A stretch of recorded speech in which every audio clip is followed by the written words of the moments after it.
Magandang araw mga ka-algorithm. Welcome sa Algorithm Show kung saan ang mga problema sa data ay ginagawang fun at madali.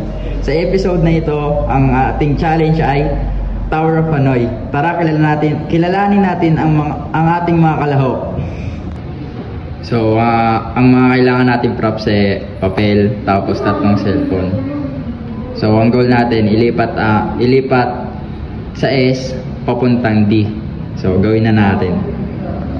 So, gagawin na natin. Itong maliit na cellphone, ililipat natin sa D.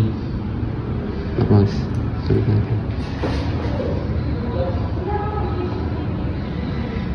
Tapos, itong medium na cellphone, ililipat natin sa A.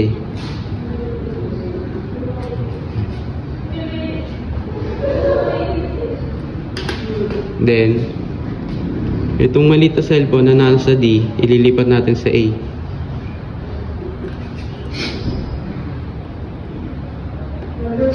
Tapos, yung malaking cellphone naman na large, ililipat natin sa D.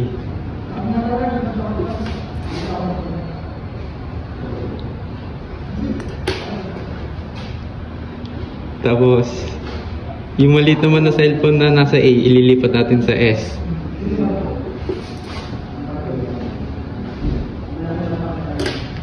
Tapos, yung medyo maliit na cellphone na nasa A, ililipat natin sa D.